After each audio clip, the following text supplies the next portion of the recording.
Hello, it's Patsy. So this is day 5 of the 31 Days of Tarot Challenge by Ethany. And today's prompt is what has the tarot taught you in the years 2010 to 2019? So I've been reading the tarot since 1991, and I think the tarot's taught me something every day of that period of time that I've been reading from 1991 right up to the present day, and I'm sure it will continue to teach me over the coming years that I'm using the tarot, because that is just the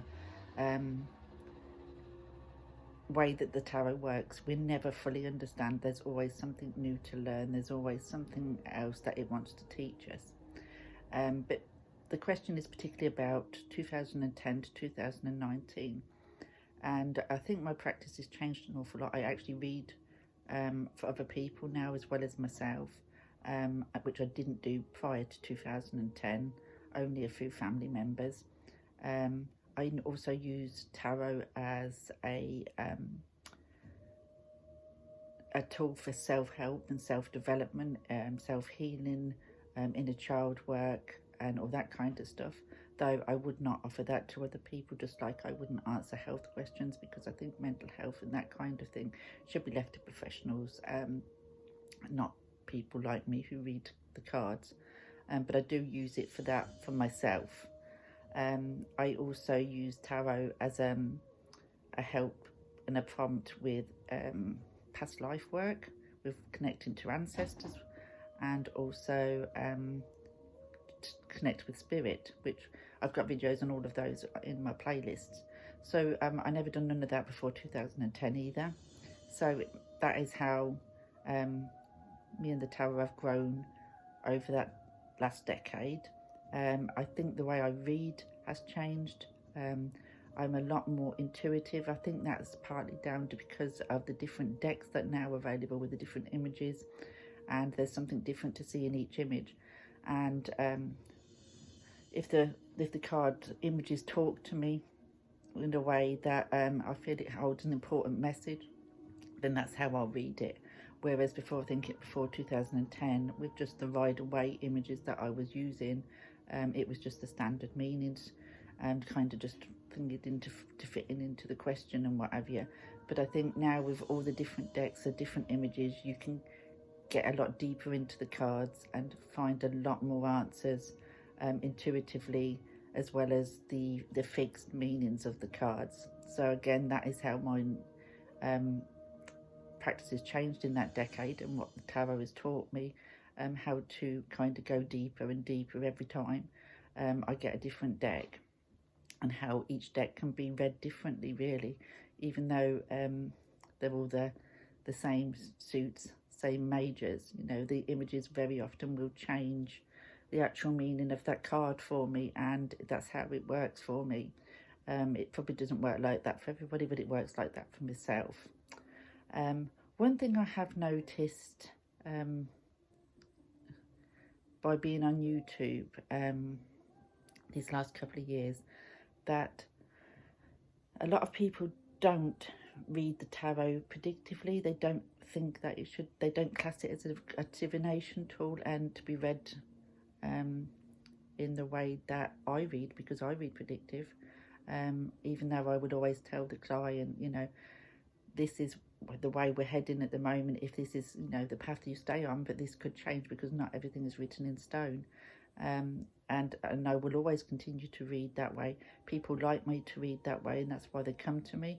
None of them ever come to me for anything but wanting to find out how a situation is going to turn out, what they can do to, you know, help that situation along the road and that kind of stuff.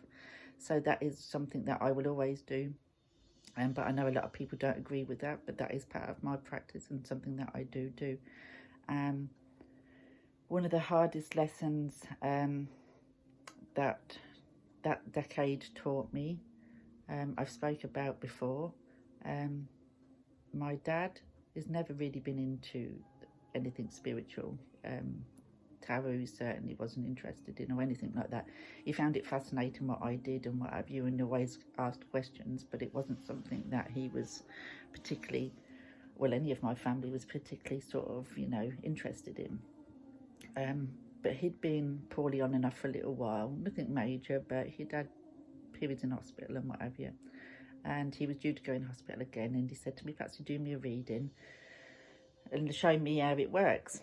So I did, and it brought up this hospital, what he was going on, everything was going to be fine, all this stuff. But I could see further along into the future cards that things wasn't too great. So I scooped them up, and I did, with him not knowing nothing about it, he was happy with what I told him. That this hospital appointment was fine, you know, everything was going to be fine, nothing to worry about, you know, just anxious and what have you.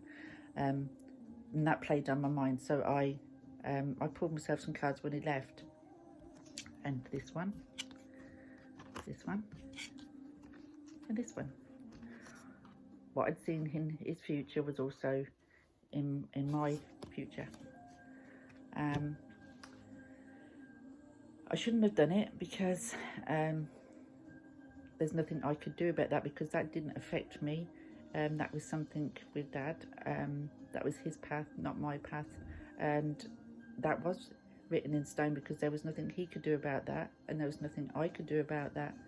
Now, I also see a lot online that, you know, and I've done this myself, if the Tower comes up, you try to make it a bit more positive, you know, or yeah, you know, but if it's going to fall apart, it's something that's not stable anyway, you know, it's once you've got through this, everything's going to be fine. The same as the Death card, or it's going to be a lot of change going on around you, but once you come out the other end, it's, you know, but this and this can be devastating energy. Same as this, you know, yes, the 10 is at the end of a cycle, and things will, you know, slowly get better, and you're probably feeling totally defeated. But when you get all these together, there's no, you know, no whitewashing what that means. You know, this does mean literal death in some cases, and this is what had happened in the case with me. And this was a hard lesson for me to learn, that sometimes when this comes up, it can mean literal death if there's other cards with it. It's not just about change and transformation. It can bring a lot of pain in that change, and it can be a devastating period of time.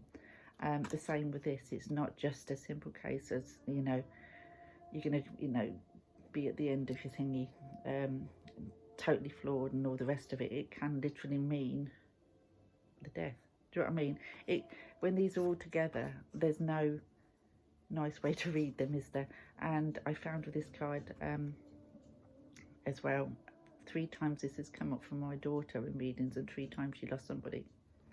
And now when she sees this card, she knows straight away that she's going to have somebody in her life that is going to pass, because that's what's happened every time she's had a reading. So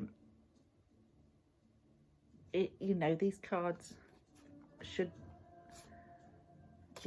not always always horrible cards. Do you know what I mean? They don't always mean literal death, but I think sometimes you can kind of whitewash over and make them more positive than what they actually are. And we have to remember that sometimes these do mean literal death when they're together. And that was a hard lesson for me to learn this last decade, because there was nothing I could do. Like I said, there's nothing I could do. I lost Dad within a month of that reading from myself and him, out of the blue. It was sudden, just like the Tower card. Do you know what I mean? It just come like a bolt out the blue. He was taken ill, and within a couple of days he died. So you know, we have to be prepared for the hard lessons that the Tarot does tell us, and not always try to kind of positive up a little bit, because it makes you feel better, you know. Because when I saw these come up, you know, even though I knew, oh God, you know, they're not good cards, it just, it's going to need he's going to need an operation, he's going to be quite poorly, but it's going to bring about the change that's needed in him to get him, you know.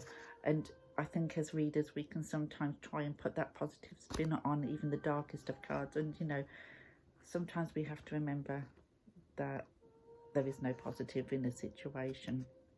And that was a hard lesson for me to learn. And for a few months after that, I never touched the tarot cards. I wouldn't touch them. it took me a little while to get back into the swing of them. So that was a hard lesson for me in 2010 to 2019. I lost Dad in 2016, so it was kind of in the middle of that period of time. But that taught me lots of lessons. Hard lessons, but lessons that I needed to learn.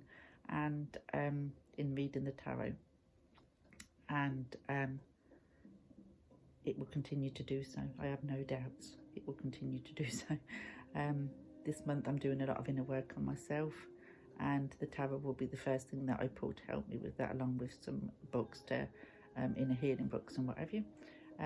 But yeah, it's been quite a journey with this old tarot decks, that especially this last decade. Sorry, this has been a bit of a ramble. I hope you could understand what I was trying to get at. It's took me about 8 attempts to do this because it just didn't make sense to me. So I'm hoping this kind of makes sense, because it's got to go out because I can't do it no more. So I will speak to you tomorrow. Bye for now.